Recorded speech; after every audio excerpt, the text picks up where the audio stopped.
geriatri, diagnosis lahir itu setelah kita menentukan permasalahan geriatrinya yang disebut sindroma geriatri. Jadi permasalahan lansia tidak nampak di nasional atau di permasalahan di Indonesia.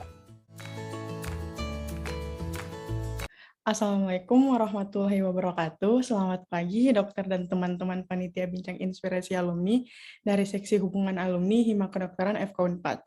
Selamat datang dan terima kasih juga kepada Dr. Lazuardi Dwipa yang sudah bersedia untuk menjadi narasumber keempat kami pada Bincang Inspirasi Alumni atau BINAR dengan tema besar Host Life as a Specialist.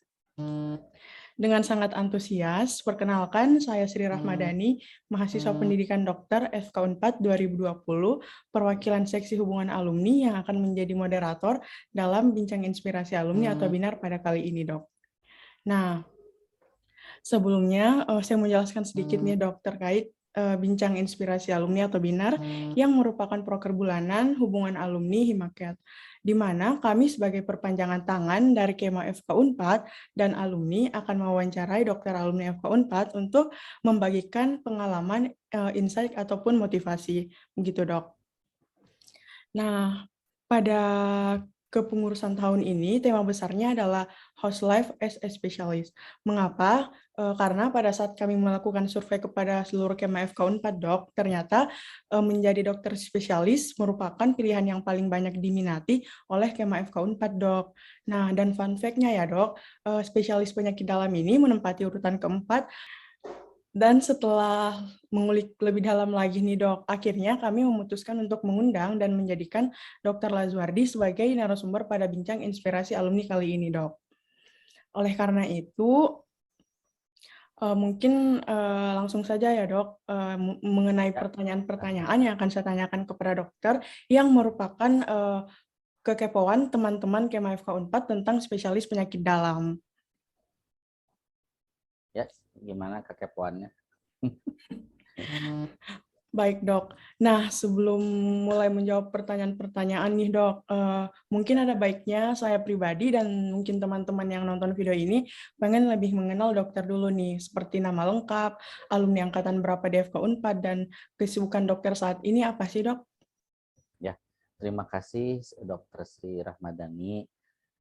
Pertama-tama saya mau ucapkan banyak terima kasih dan apresiasi kepada adik-adik semua ya, yang menurut saya ini kegiatan yang sangat bagus sekali ya, karena memang dulu zaman saya tuh belum ada seperti ini ya, jadi masih meraba-raba, jadi kita juga nggak tahu ya apa yang, kalau ini informasinya lebih banyak mungkin saya lebih yakin gitu ya, tidak terlalu galau gitu ya. Pertama saya ingin memperkenalkan diri, nama saya Lazuardi Dwipa, saya angkatan FK-nya angkatan 97, 1997. Saya menyelesaikan pendidikan dokter umum tahun 2004, kemudian melanjutkan pendidikan spesialis penyakit dalam di Unpad juga ya, tahun 2005 dan selesai 2010, jadi 5 tahun. Nah, setelah 2010 saya ditawarkan oleh Kepala Departemen Penyakit Dalam untuk meneruskan dan mengembangkan divisi geriatri, di mana waktu saat itu geriatri masih belum aktif ya. Jadi baru hanya satu oleh guru saya, senior saya, Dr. Muhammad Apandi ya, spesialis penyakit dalam konsultan geriatri, tapi hanya baru beliau saja, jadi belum ada penerusnya. Sementara juga beliau usianya sudah cukup lanjut dan waktu itu sekitar 6 tahun lagi akan pensiun tuh ya, 6 atau 7 tahun lagi. Nah, oleh karena itu saya ditawarkan untuk meneruskan dan mengembangkan. Waktu itu juga tantangan saya juga apa ya, Desri ya. Waduh, ini saya sendiri waktu pendidikan penyakit dalam itu selesainya 2010 itu saya belum ada namanya rotasi seperti di divisi lainnya, seperti divisi paru, ginjal, kardio dan lain sebagainya. Waktu itu belum ada stase di divisi geriatri gitu. Jadi ada konsulennya tapi tidak ada stasenya. Jadi saya sendiri masih blank sekali tentang geriatri sejujurnya. Tapi setelah saya belajari sedikit selintas, kemudian saya lihat ini tantangan yang sangat baik ya, menurut saya peluang ya. Karena peluang itu selalu diiringi dengan tantangan. Dan saya tuh sudah belajar banyak dalam hidup saya, kalau misalnya kita ingin berkembang, ingin maju, itu kita harus menjemput tantangan gitu kan. Dan tantangannya adalah apa ya, divisi ini belum established ya, seperti yang sudah mapan ya, misalnya jantung, ginjal, gastro, ya dan lain sebagainya itu sudah jauh dari puluhan tahun ya. Ini divisi geriatri baru sekali dan ilmunya juga walaupun ilmunya tentang orang tua, tapi dia divisi atau ilmu yang termuda di penyakit dalam gitu. Jadinya lahirnya tuh dari profesor-profesor guru besar ahli endokrin banyaknya ya, karena orang endokrin itu belajar tentang hormonal, di mana hormonal terkait dengan aging ya. Nah, pendirinya itu dari UI dan dari Semarang Karyadi ya, Dr. Prof. Supartondo dari UI. Nah, waktu itu saya ini kesempatan nih, dan saya memang prinsipnya saya senang gitu tentang geriatri itu. Kenapa? Saya cerita sedikit ya, langsung aja ya deh ya. Waktu saya koas itu, dari semua stase itu saya tuh paling cocok tuh penyakit dalam. Itu memang preference masing-masing. Jadi pesan saya ya, kita tuh harus bisa mengenal diri sendiri, itu yang utama ya. Saya tuh cocoknya di mana gitu, karena nggak semua orang cocok dalam bidang tertentu ya. Dan kalau kita cocok, kita bisa excel ya, bisa bagus dalam bidang itu. Tapi kalau kita memaksakan ya, nah itu jadi akhirnya ini suatu profesi yang kita akan geluti seumur hidup kita ya, seumur hidup kita aktif gitu. Nah, saya waktu koas itu saya merasa paling cocok karena apa? Saya tuh senang melihat suatu masalah itu komprehensif ya, jadi melihat, dan saya senang analitik, jadi tingkatnya di pikiran ya, di mana di penyakit dalam banyak melibatkan pikiran itu tadi, analitik. Setiap kasus itu nggak pernah sama ya, jadi menuntut kita untuk bisa melakukan analisis yang tepat seperti itu. Dan ini memerlukan suatu ya seni tersendiri ya, dan itu yang memang menurut saya satu hal yang menarik buat saya, satu tantangan yang selalu membuat saya ingin terus belajar, terus untuk memacu diri, dan ini saya temukan di bidang penyakit dalam. Jadi penyakit dalam itu kenapa saya pilih penyakit dalam itu karena kekomprehensifitasannya. Sebenarnya saya itu sangat senang jadi general practitioner ya. GP itu saya cocok sekali gitu. Karena GP juga sama, dia meluas dan komprehensif. Jadi spesialistiknya tuh dalam bidang komprehensifitasan. Kenapa? Karena keterkaitan satu keadaan atau organ dengan organ lain itu tidak bisa dipisahkan. Misalnya jantung, paru itu berkaitan satu sama lain. Ginjal juga sama. Ginjal sangat dipengaruhi oleh jantung, ya, sangat dipengaruhi oleh darah, sangat dipengaruhi oleh hormon. Jantung juga begitu. Dan apalagi di geriatri ya, ini sampai ke otak segala nih, gitu, fungsi kognitif gitu, gangguan kesadaran, kepikunan, ternyata berhubungan dengan hal-hal tersebut, jantung, otot, ya, sendi, semua itu nggak bisa dipisahkan, dan ini yang menurut saya itu sangat fulfilling. Nah itu jadi kuncinya itu passionnya itu fulfilling. Jadi kita tuh bisa, saya oke, inilah memang betul yang saya inginkan dalam profesi. Saya nggak mau dalam bidang yang terkotak-kotak seperti itu ya. Memang walaupun iya penyakit dalam itu khusus dewasa ya, di atas 18 tahun sekarang ya. Dulu tuh 14 tahun, cuman sejak ada adolesen. Adolesen ini suatu wilayah abu-abu ya deh ya, kalau Adik tahu, ini diperebutkan antara penyakit dalam dengan anak gitu. Karena adolesen dibilang dewasa bukan, dibilang anak juga udah terlalu besar. Nah, jadi ya itu juga udah kecil, tapi setidaknya dia masih meluas, dan kemampuan kita melihat masalah itu secara utuh, nah itulah penyakit dalam.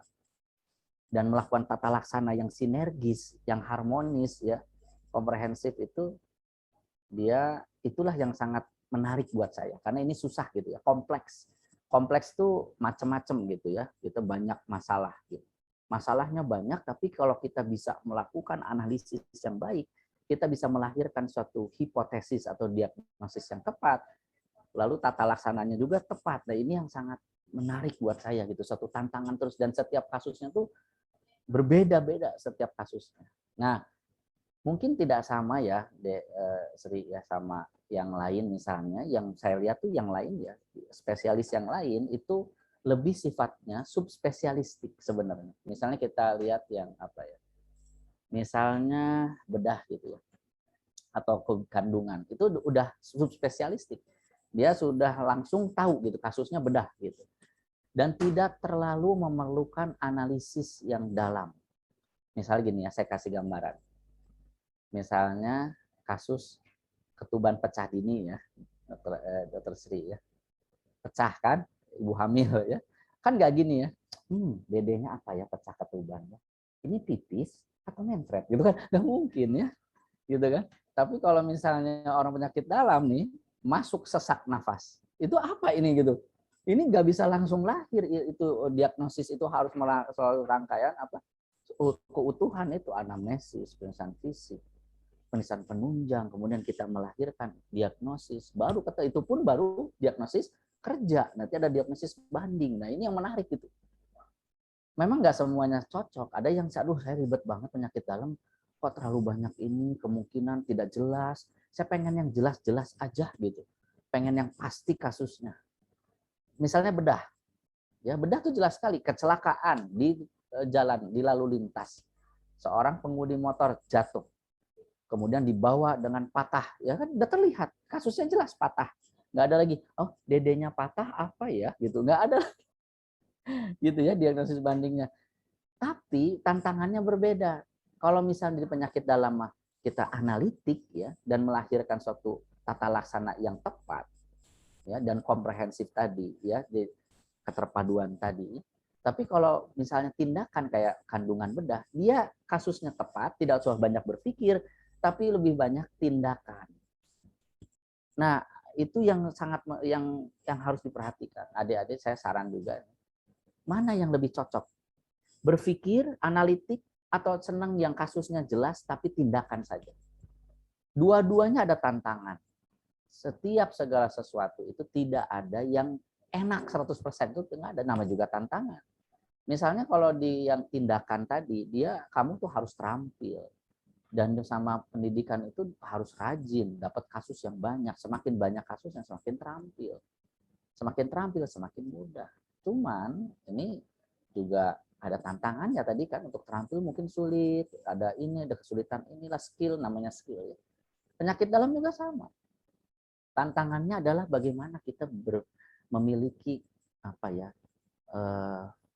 cara berpikir yang sistematik tadi, yang bisa melahirkan suatu hipotesis atau diagnosis yang tepat. Dan kita evaluasi itu tiap hari. Setiap kita follow up tuh masalah selalu berganti, walaupun itu satu pasien. Nah, jadi tantangannya tuh berbeda. Jadi ini dulu ya, kalau saya sih saran kepada teman-teman semua, kok penyakit dalam sih, kenapa nggak yang lain? Jangan nanya itu dulu, kamu sifatnya seperti apa? Preferences-nya seperti apa ya maunya? Ya, lebih cocok yang mana? Analitik, kamu senang menganalisis sesuatu, berhadapan dengan manusia, ngobrol ini ya, banyak dengan, dan penyakit dalam lebih banyak juga menggunakan bukan hanya otak kiri menurut saya ya, bukan hanya intelektual ya, otak kiri yang rasio, perhitungan kalkulasi, tapi justru banyak ya otak kanan ya. Jadi seni ya, inovasi, kreasi, berhubungan dengan emosi ya, bisa menilai psikologis orang. Nah, itu penting sekali di penyakit dalam ya. Jadi bagi yang suka seperti ini, maka saran saya, pilihlah penyakit dalam. Saya juga lihat ya murid-murid saya ini ya, residen-residen saya bekerja di Rumah Sakit Hasan Sadikin saat ini sebagai tenaga pendidik ya, dosen pendidik ya, dokter pendidik klinis ya namanya. Itu saya lihat ya, nggak sedikit ya residen itu tidak tahu dia cocoknya apa. Malah saya lihat tuh, kamu tuh nggak cocok di penyakit dalam gitu. Nggak cocok tuh bukan berarti bodoh.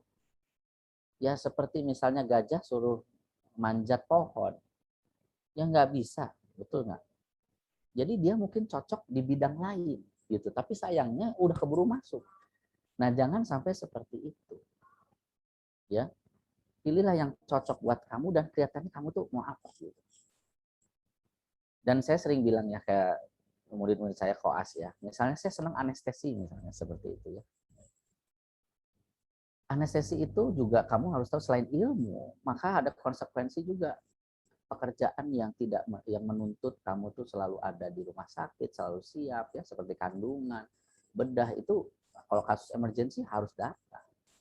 Dan ini tantangan terutama pada kaum wanita ya, kalau saya sih pikir. Wanita yang ingin berkeluarga, yang punya anak, yang punya bayi. Ini harus dipikirkan. Karena kamu sekarang kan belum ngerti ya, karena masih rata-rata masih gadis ya. Saya nggak tahu nih. Rata-rata audiensnya kalau ini udah pada nikah atau belum ya. Kayaknya banyak juga yang belum ya. Nah, jadi kadang kita hanya seneng doang, tapi pas melakukannya ternyata sulit. Harus meninggalkan bayi, harus meninggalkan suami, ya. Tengah malam tiba-tiba dia harus pergi, seperti itu. Itu satu konsekuensi pekerjaan yang harus juga kita ini harus diterima konsekuensi. Kalau saya tidak terlalu senang ya dengan seperti itu. Saya senang dengan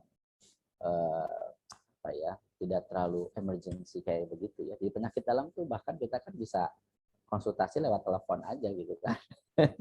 Jadi enak gitu. Jadi kalau kita kandungan tuh teman-teman saya tuh, wah, udah pembukaan dok, langsung lari. Ya, nggak bisa dia, oh nanti saya nggak mau, nggak bisa gitu ya. Nah, jadi ada plus minusnya. Yang jelas segala sesuatu itu yang kamu pilih, itu ada pasti yang plusnya, pasti ada yang minusnya. Cuman kalau kita enjoy dalam pekerjaan kita, maka kita akan berkompromi dengan minus tadi gitu. Jadi kuncinya adalah berkompromi. Jadi kita tuh hidup tuh berkompromi. Kitanya negosiasi, kita nggak bisa dapat segala sesuatu yang kita mau kan. Jadi kalau kamu dapat sesuatu, you have something, you gain something, but you will lose something. Nah, masalahnya apakah kamu bisa menerima lose something-nya itu? Ya, jadi setiap pilihan itu datang juga konsekuensi-konsekuensi yang kamu harus bisa terima. Selagi kamu bisa mampu menerima konsekuensi itu, itulah pilihan yang tepat. Seperti itu. Nah, jadi tentang geriatri sendiri, kenapa saya pilih akhirnya itu karena penyakit dalam dan geriatri itu mirip banget. Saya tidak hilang dalam tanda kutip kekomprehensivitasan. Karena di geriatri itu melihat hubungan antara satu organ dengan yang lainnya tuh sangat-sangat erat. Dan saya tuh senang gitu melihat segala sesuatu itu satu komprehensif dan saya bisa menata laksanaannya secara komprehensif juga. Nah, mengenai tentang apa ya Dek ya, konsultan ya Dek ya. Konsultan penyakit dalam itu adalah pendidikan resmi juga. Jadi saya tuh melanjutkan pendidikan geriatri itu 2011. Belum genap setahun saya menyelesaikan penyakit dalam, saya sudah sekolah lagi. Saya ingat waktu itu 9 bulan bahkan. Nah itu juga saya agak gila juga ya kalau dipikir-pikir karena sekolah itu kita tidak bisa bekerja ya, tidak bisa menghasilkan uang dan lain sebagainya. Sementara saya udah menikah, anak saya 2 gitu. Itu satu keputusan yang sangat berat, tapi saya yakin ya pasti ada jalan keluar begitu. Memang tidak mudah sama sekali. Saya sekolah di Jakarta karena di Unpad belum ada pendidikan geriatri ya. Jadi saya harus yang pendidikan itu konsultan di RSCM Cipto Mangunkusumo di UI ya selama kurang lebih juga 5 tahun juga. Jadi lama sekolah ya. Saya dokter umum 7 tahun, spesialis 5 tahun, konsultan 5 tahun.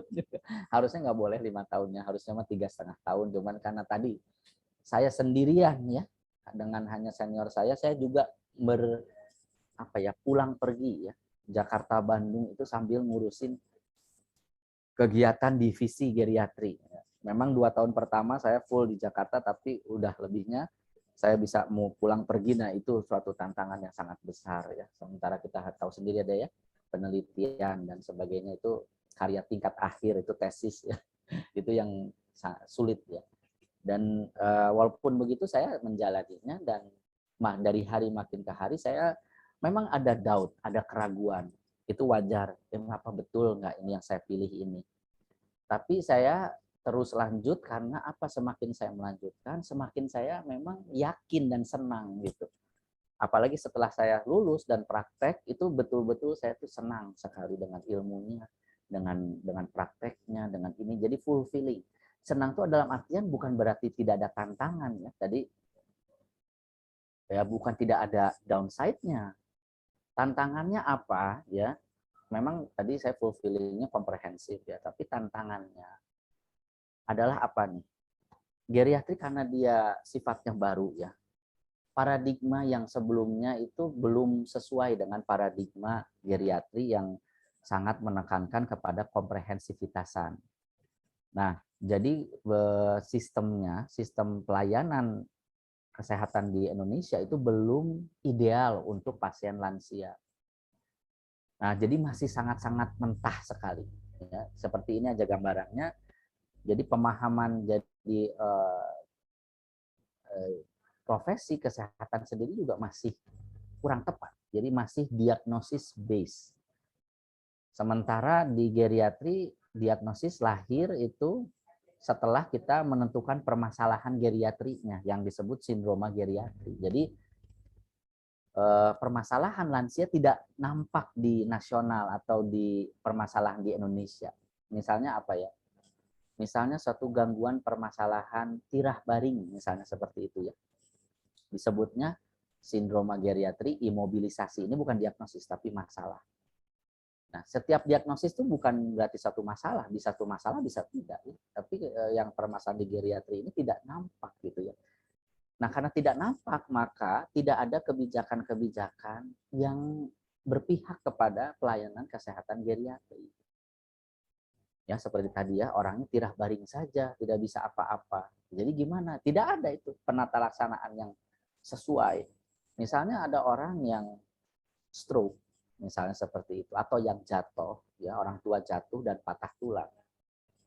Perawatannya mungkin akutnya di rumah sakit ada, ya dilakukanlah pengobatan stroke atau patah tulang dengan operasi, tapi setelahnya, ya misalnya stroke-nya dia ternyata cacat gitu, dia membutuhkan namanya long term care, perawatan jangka panjang. Ini belum ada di kita gitu di Indonesia. Perawatan jangka panjang ini terliput pada home care ya, dan juga perawatan transisi dan juga panti werda yang berintegrasi dengan fasilitas kesehatan. Ini belum ada. Jadi kalau orangnya membutuhkan perawatan jangka panjang, maka kesulitan. Itu sampai sekarang seperti itu. Dokter Sri kan tahu ya, kita BPJS itu hanya menanggung perawatan akut saja, tidak menanggung perawatan kronik. Sementara di lansia banyak permasalahan-permasalahan fungsional yang memerlukan perawatan jangka panjang, baik itu home base, bisa home care, atau misalnya institusional, ya misalnya di panti, gitu dan lain sebagainya. Ini tidak ada, sehingga banyak pasien-pasien lansia itu akhirnya jatuh ke dalam kondisi yang berat dan meningkat kematian yang jelas terjadi kecacatan, disabilitas. Padahal kalau ada long term care maka akan teratasi. Nah, tantangannya seperti itu. Jadi paradigma yang belum belum difahami betul oleh para pemangku kebijakan. Contoh lain misalnya seperti ini. Saya pernah merawat pasien tunawisma. Tunawisma, kemudian kebetulan beliau ada gangguan demensia ya, gangguan pikun. Bayangin ya, kita mau nanya apa aja kita nggak tahu tuh rumahnya di mana, anaknya siapa, itu juga sulit gitu. Nah, waktu itu kita sampai bingung bagaimana memulangkan pasien ini. Karena yang bawanya itu polisi, udah gitu tinggalin di IGD, kemudian kita rawat. Nah, tapi si ibunya tuh nggak bisa apa-apa. Makan, minum, ganti baju, buang air kecil, buang besar, semuanya dibantu oleh kita. Tapi nggak punya keluarga. Harusnya gimana nih? Harusnya kan ada pindah ke panti jompo seperti gitu. Tapi panti jompo di bawah dinas sosial, di bawah Kementerian Sosial, tidak menerima pasien-pasien yang mengalami disabilitas yang berat. Karena apa? Dia berargumentasi karena kita tidak berintegrasi dengan kesehatan. Kita tidak ada perawat, kita tidak ada dokter. Coba bayangin ya. Panti-panti werda yang di bawah dinas sosial itu tidak ada integrasi dengan kesehatan. Jadi mereka kelimpungan dan mereka keberatan kalau harus merawat pasien-pasien yang ketergantungannya berat. Gitu. Jadi geriatri itu tidak hanya saja di Kementerian Kesehatan atau di bidang kesehatan, ternyata berhubungan dengan bidang-bidang lain, ya, yaitu bidang sosial dan ekonomi dan lain sebagainya. Dan ini tidak ada di atas itu, ya, yang ada lintas sektoral atau lintas departemen, lintas kementerian itu belum ada. Sehingga apa yang terjadi? Ya, kebijakan-kebijakan Kementerian Kesehatan, kebijakan Kementerian Sosial, dan juga yang lain itu berjalan berdiri sendiri-sendiri gitu, berjalan sendiri-sendiri. Tidak ada keterpaduan, ya. Sementara di geriatri itu harus keterpaduan. Semangatnya adalah kolaborasi kalau geriatri itu. Bekerja sama dalam disiplin dalam satu tim yang terpadu gitu. Di mana sosial punya program sosial tapi dia kurang dalam kesehatannya, ya. Kementerian Kesehatan punya program kesehatan tapi dalam sosialnya kurang. Ini kan harus ada keterkaitan, tapi sampai sekarang belum deh. Dan kita sudah berusaha itu melalui perhimpunan, melalui bahkan sampai menghadap ke menteri dan sebagainya, sampai sekarang belum. Dan kita harus bergerilya, ya, mendekati pemerintah daerah misalnya untuk mengeluarkan peraturan daerah Perda agar bisa ada anggaran untuk membiayai long term care ini. Dan ini sudah hampir goal waktu itu, ya. Saya diundang ke Gedung Sate, ke Ridwan Kamil dan sebagainya. Jadi kita ada talk show, terus ada rapat dengan berbagai ini, ya. Perda udah akan lahir, tapi saya ingat waktu itu 2019, ya. 2020 pandemi, bubar lagi. Ya, jadi gara-gara COVID itu bubar lagi semuanya tuh jadinya, ya. Nah, tapi tidak sepatah arang, ya, tidak patah semangat, kita terus berjuang, ya, walaupun pandemi seperti ini. Belum kita sekarang pandemi setback lagi, ya. Nah, apa yang saya sudah lakukan selama ini di divisi geriatri, pertama, pendidikan penyakit dalam sekarang sudah ada stase geriatrinya.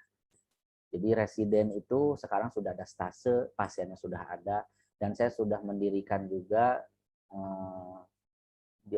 bangsal akut geriatri ini juga yang memberikan landasannya adalah guru saya Dr. Apandi.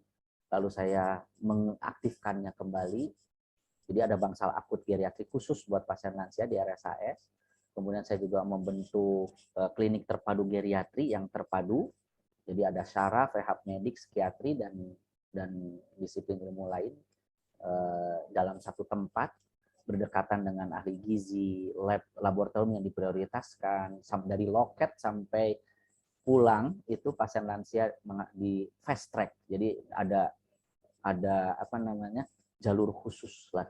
Jadi diperhatikan, lab obat juga dipisahkan, nggak digabung sama yang lain, dari ngantri obat sampai pulang sampai laboratorium semuanya kita prioritaskan buat lansia. Nah, yang belum adalah yang masih belum aktif adalah home care. Ini karena berkaitan dengan tadi pembiayaan, masalah utamanya itu, tapi saya sedang sudah sampai tahap ke peresmian surat keputusan tarif, ya. Nah, yang seperti itu, dan masih banyak lagi tantangan-tantangan ke depannya, ya, dan sangat menarik buat saya karena apa? Prinsipnya adalah saya ingin, ya. Yang kedua gini, kenapa saya jadi dosen gitu kan? Kan ada dokter yang praktek doang, terus ada dokter yang ngajar, ya. Ada yang dokter yang ngajar dan praktek. Nah, kalau saya dokter yang ngajar dan praktek dua-duanya. Kenapa saya memilih sebagai itu? Karena pertama saya tuh senang ngajar. Jadi saya senang praktek, tapi saya senang ngajar juga. Dan saya ingin keberadaan saya itu berdampak luas buat masyarakat dan everlasting walaupun saya mati. Nah, itu namanya amal jariah. Kalau saya bisa melakukan terobosan-terobosan yang nanti merubah, ya, sistem tadi menuju hal yang lebih baik buat lansia, buat kita sendiri nanti udah tua, maka akan suatu jadi ladang amal yang akan terus mengalir walaupun kita sudah tidak ada. Dan ilmu itu adalah suatu amal yang tidak terputus. Jadi kalau saya ngajar ke residen saya, ke PSPD, ke mahasiswa, itu nanti ilmu yang saya ajarkan itu dan dia nanti bermanfaat buat masyarakat, itu ada, kita dapat sahamnya. Jadi ini juga motivasi buat kalian, para dokter-dokter muda ini. Jangan cuma spesialis-spesialis doang. Jadi pengajar, dosen, peneliti, bila kalian cocok itu memang jalan kalian. Memang tidak semua cocok jadi peneliti. Saya meneliti, saya ngajar, pengabdian kepada masyarakat, saya juga pelayanan. Dan itu fulfilling sekali dalam kehidupan saya. Jadi pilihlah kehidupan yang fulfilling, bukan hanya, maaf ya, bukan hanya money atau uang saja. Ya, itu penting memang, suatu pertimbangan yang memang harus diperhatikan. Dan itu adalah sesuatu yang memang mengkhawatirkan saya juga sewaktu saya sekolah. Apakah bidang ilmu ini bisa menghidupi saya gitu, seperti itu kan? Itu wajar. Tapi kita harus memilih mana yang kita pilih. Fulfilling atau yang lain. Kalau saya selalu sarankan fulfilling. Karena kalau uang itu sudah ada dijamin oleh Allah, itu rezekinya masing-masing, tidak akan kemana-mana. Harus yakin seperti tidak akan kemana-mana, tidak akan lepas, tidak akan salah orang. Tapi kalau fulfilling tidak bisa, itu by choice, by pilihan kita. Kalau kita memilih sesuatu yang kita tidak sesuai dengan jiwa dan keadaan kita, dengan karakter kita, bayangin coba seumur hidup melakukan sesuatu yang kita tidak sukai. Ya, jangan seperti itu. Jadi saran saya, kalau memang belum tahu apa yang kamu suka, ya seperti ini. Makanya saya sangat apresiasi sekali kesempatan ini ya.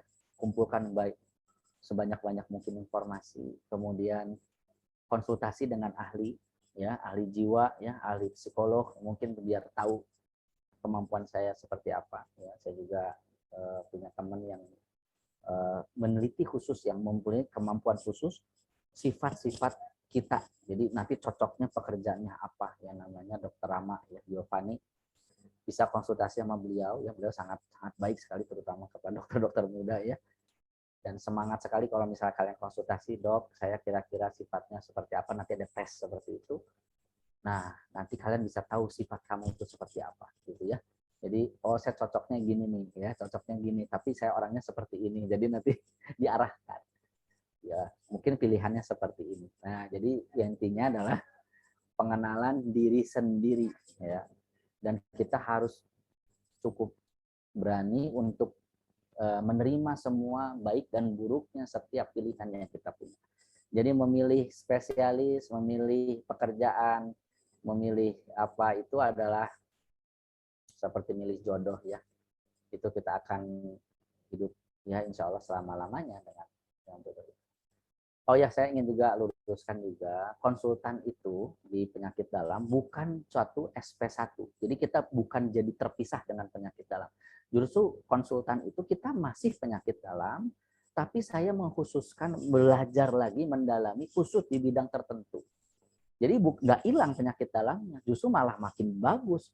Komprehensivitasnya masih kita punya, kemudian kita bisa dalam bidang tertentu, itu ideal sekali kan. Misalnya seorang spesialis penyakit dalam dan juga jantung gitu ya, seperti dokter Rin ya, yang kemarin Rin Afrianti ya, itu teman saya, teman baik saya, dia SPPD, SPJP dulu, terus belajar lagi SPPD. Jadi dia penyakit dalam, harusnya salah ya, harusnya penyakit dalam dulu, baru jantung, itu ideal banget gitu. Nah itu justru lebih bagus, dia bisa melihat keterkaitan, karena dokter ini kayak itu tahu hubungan jantung dengan ginjal, hubungan jantung ginjal dengan hormon, nggak bisa dipisahin gitu, nggak bisa jantung doang gitu. Ya seperti itu. Jadi buat teman-teman semua, adik-adik saya ya, saya sangat welcome sekali. Silahkan coba di penyakit dalam, dan sekarang peluangnya besar ya. Karena apa? Karena kita membutuhkan armada juga yang besar. Kenapa? Sedang COVID. Kalau sedang COVID, yang nomor satu di depan adalah siapa? Penyakit dalam. Ya itu, penyakit dalam nomor satu, dan ada yang lain sih, anestesi juga. Terus tapi utamanya penyakit dalam untuk motornya ya. Kemarin sampai diperbantukan dari kandungan, dari bedah, dari mana, pokoknya diperbantukan saking banyaknya kasusnya. Jadi kemarin juga diterima penyakit dalam itu residen 10 orang ya, dibanding yang mungkin bidang ilmu yang lain mungkin lebih sedikit, ada yang saya dengar cuma 2 orang ya. Ada juga Adik saya tuh yang lulusan baru lulus melamar di bedah syaraf, cuman sedikit diterimanya, cuman 2 atau berapa gitu. Nah, jadi kalau penyakit dalam itu gede peluangnya, ya karena kita memerlukan armada yang besar juga. Ya tapi tentunya harus lewat passing grade dulu ya. Jadi lewat passing grade dulu ya, jangan merah lah di ujiannya ya. Pokoknya yang penting jangan sampai merah aja. Kalau merah di ujiannya itu turun langsung peringkatnya ya. Jadi tetap aja. Jadi rekomendasi apa itu akan sulit nanti ya kalau merah itu. Jadi yang penting kamu tuh memang dasarnya bagus ya. Ya nanti baru yang lain-lainnya rekomendasi lah atau dia PTT di mana lah atau di mana pengalaman bekerja dulu dan lain sebagainya. Nanti ada prosesnya seperti itu. Jadi ya jangan ragu ya kalau memang kalian suka seperti yang saya suka nih dan memang cocok dengan kamu kebayangin ya ke depannya seperti itu, silahkan ya coba penyakit dalam di mana saja boleh ya, mau di Unpad, mau di UI, mau di apa, tapi sebagai alumni kita nomor satu bukan memprioritaskan Unpad, lulusan Unpad itu pasti ada nilai tambahnya kalau diurut misalnya, oh ini lulusan mana nih Unpad, nah itu naik itu, jadi ada nilai plus lagi, nilai plus lagi.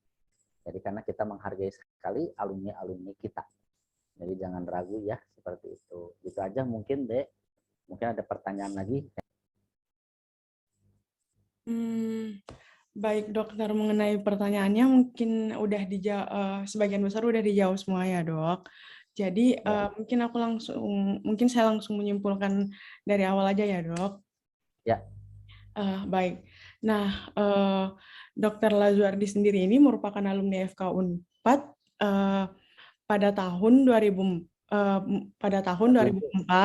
dan melanjutkan spesialis pada tahun 2005 dan baik dok, dan melanjutkan spesialis pada tahun 2005 dan selesai pada tahun 2011. Lanjut melanjutkan pendidikan konsultan di FKUI ya dok pada tahun 2016. Dan dok, kenapa dokter Lazari sendiri ini memilih sebagai dokter penyakit dalam, karena pada saat koas dokter Lazuardi ini sudah memiliki kecocokan pada stase penyakit dalam ya dok, dan dokter Lazuardi sendiri ini sedang dalam analisis gitu ya dok. Ya, dan oh ya saya juga apa ya, gini saya cerita dikit aja ya boleh ya dokter Sri ya. Jadi saya tuh waktu saya koas waktu itu kita nerima pasien dari UGD ya. Saya ingat itu pasiennya demam. Keluhan tuh demam berapa hari gitu, saya lupa 5 hari atau berapa hari gitu. Nah, diagnosis dari dokter residen penyakit dalam depan itu adalah dengue fever. Ya, demam berdarah ya deh ya. Nah, setelah saya evaluasi ya, saya kan terima nih di ruangan ya, saya jaga ruangan koas waktu itu. Saya anamnesis, kemudian pemeriksaan fisik, saya menemukan ini bukan demam berdarah kata saya tuh. Ini malaria gitu. Ya, jadi saya ini kok kayak bukan demam berdarah ya? Ini seperti malaria ini mah ternyata gitu ya, dari anamnesis, pemeriksaan fisik. Saya lapor jaga ruangan. Waktu itu senior saya ya. Dok, punten ini ada pasien baru. Pasiennya demam berdarah dari depan. Tapi saya evaluasi kok lebih ke arah malaria, Dok. Nah, dia periksa, iya betul ini malaria ini. Pinter kamu ya, Dek ya, gitu. Dia kaget juga tuh. Nah, besoknya dia bilang, ini anak nih pinter nih. Dia begini gitu. Nah, sejak itu saya semakin yakin saya tuh cocok di penyakit dalam. Nah, jadi harus ada kayak apa ya, kayak ada epiphany seperti itu ya, kayak ada kejadian-kejadian yang membuat kita tuh, iya betul inilah yang saya mau. Seperti itu. Pernah nggak dokter Si seperti itu? Ada. Dokter Si ada pengalaman waktu koas di mana seperti itu? Punten Ada dok, gitu. masih Gimana? saya sendiri masih tahun 2 dok. Oh, belum lulus? Iya dok. Dikira udah alumni ini. Ya. Berarti masih adik, belum dokter ya. Iya dok. Dokter muka adalah. Nah, nanti seperti itu ya deh ya. Jadi jalurnya tuh bisa spesialis, bisa jadi peneliti, pengajar, nggak usah jadi spesialis. Kayak istri saya sendiri ya, itu hanya bukan hanya ya, dia khusus dalam bidang pendidikan saja gitu dia, dan memang tuh passionnya di situ gitu, bukan dia jadi, tapi dia memang waktu dia koas tuh jago bedah ya, sampai ditawarkan jadi staf di bedah anak dulu, tapi dia memilih preklinik. Jadi seorang dosen preklinik juga bukan berarti dia tidak mampu melakukan bedah ya. Bahkan dia waktu koas itu ditawarkan jadi langsung jadi staf. Nantinya kamu jadi ini, tapi dia nggak mau gitu. Nah seperti itu ya deh ya. Jadi bisa, mau, dan cocok itu yang tiga yang pesan saya, tidak mudah. Ya maka dari itu jangan buru-buru mengambil keputusan, tenang dulu ya itu mungkin. Oh, mohon maaf nih dipotong-potong jadinya saya, jadi karena tadi baru keingetan pengalaman. Ya mangga dimulai lagi dokter. Oke, baik dok. Pengalamannya menarik sekali ya dok. Nah, tadi kan dokter udah tadi kan dokter udah menceritakan sedikit ya dok mengenai alasan kenapa memilih dokter spesialis penyakit dalam. Alasannya itu karena dokter lebih senang analisis gitu ya dok. Ya betul betul. Nah, selanjutnya kenapa sih dokter memilih sebagai spesialis penyakit dalam khususnya pada bidang geriatri? Karena pada awalnya dokter diajak oleh dokter Arfandi ya dok, kalau nggak salah namanya, untuk Ya mengembangkan serta meneruskan divisi geriatri dan yang pada saat itu belum aktif ya dok. ya betul. Nah, terus mengenai tantangan pada bidang geriatri ini yaitu sistem kesehatan lansia pada Indonesia belum ideal ya dok, seperti perawatan jangka panjang, perawatan Ya transisi, dan lain sebagainya. betul. Nah, terus keunikan dari bidang geriatri ini mungkin bukan hanya dalam bidang kesehatan, tetapi dapat juga berhubungan dengan bidang sosial dan bidang ekonomi, gitu dok.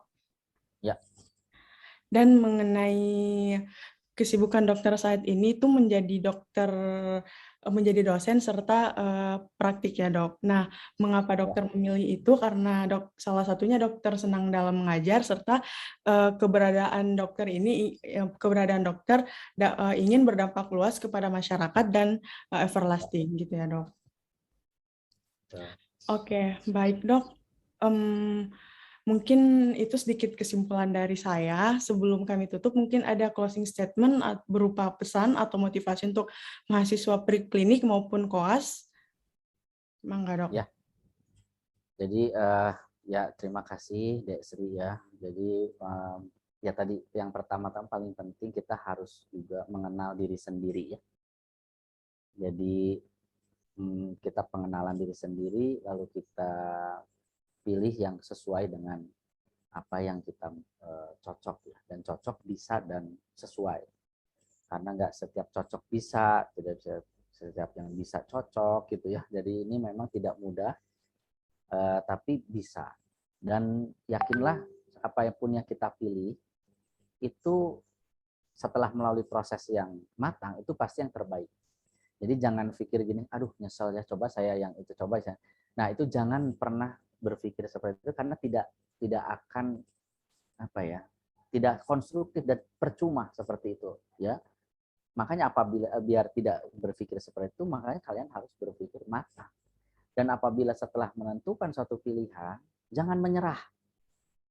Ya, jangan menyerah, terus berjuang, dan pasti bisa, karena setiap manusia itu diberikan beban sesuai kesanggupannya. Ya, jadi itu harus diingat terus gitu. Pasti bisa. Tidak ada di dunia ini yang sempurna 100%, tapi tidak ada yang tidak mungkin juga 100%. Jadi semua itu ada jalan dan ada tantangan.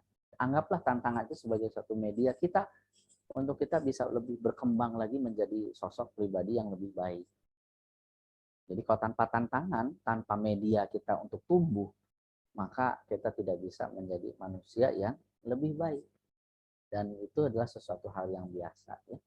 Itu saja mungkin dari saya, mudah-mudahan saya selalu doakan kepada semua mahasiswa atau lulusan, alumni, dan semuanya dalam keadaan yang sehat, walafiat, dalam lindungan Tuhan yang Maha Esa dan Maha Pengasih Penyayang, dan juga bisa memilih ya profesi yang sesuai ya dengan semuanya ya, dan yang terbaik ya, terutama berpikir panjang, memilih profesi bukan untuk diri kita sendiri, tapi untuk kelak nanti bagaimana. Jadilah pilih profesi yang paling bermanfaat buat orang banyak. Karena apa?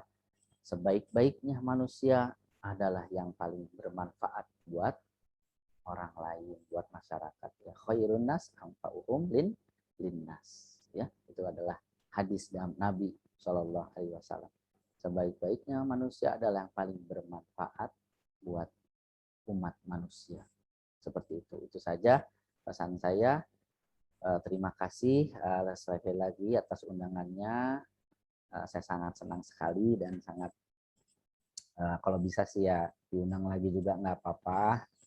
Ya cuman tadi ya ini sebenarnya nggak mendadak sih sebenarnya. Saya tuh baru sadar di IG itu ternyata tersembunyi kan. Jadi saya nggak tahu gitu sebenarnya udah lama ya, cuman saya baru tahunya belakangan gitu. Jadi saya kapan-kapan lagi kalau misalnya mau diundang tentang topik lain juga boleh saja. Insya Allah kalau ada waktu saya sangat senang berbagi. Itu saja, terima kasih Adik Sri ya, dan juga panitia yang lain ya, Kulsum, Nazira, dan Kirana ya. Terima kasih.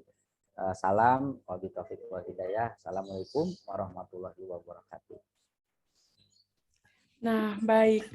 Nih, jadi teman-teman nih ada sedikit motivasi mungkin atau pesan dari Dokter Lazuardi sendiri, yaitu sebelum kita mengambil profesi selanjutnya, kita harus mengenal diri sendiri dulu, terus pilih sesuai dengan passion yang cocok dengan kita, jangan lupa berpikir panjang juga, dan pilihlah profesi yang paling bermanfaat. Nah, dan ketika kita sudah memilih profesi itu, jangan menyerah dulu ya. Jadi mungkin itu suatu pesan atau motivasi dari Dr. Lazuardi.